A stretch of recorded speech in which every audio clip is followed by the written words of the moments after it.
أم قال لك لأن النوم معناه إنك أنت ما أنت الصالح للحركة. فكأنها بتقول انخمد نام بقى، لأن حركتك غير مسيطر عليها. فنام. طيب ليه؟ قال لك لأن جوارحك مسبحة حامدة شاكرة لله. ساعة ما تشوفك عملت معصية تلعنك، بتقول بقى ربنا اللي عامل لك كده ومخلينا احنا خدامين لك، يستحق منك انك انت تعمل كده. يبقى في عراك بين مرادات الانسان وبين وظيفة الملك. انما الملك مأمور بانه يطيع.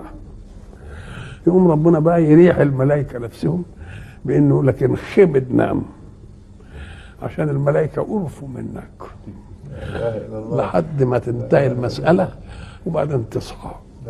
الله. طيب تعالى بقى.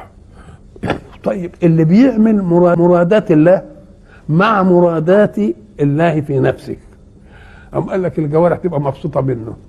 ساعة ما يقوم يصلي تزغرط، ساعة ما يمد ايده بالمعروف تنبسط، انما دي كرهة ودي مبسوطة. تقوم ما تتمناش انها تفرقه.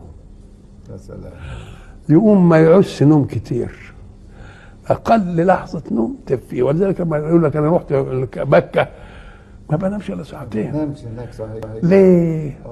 لانك انت هناك بتستحي ان تعصي، يبقى منسجم مع جوارحك.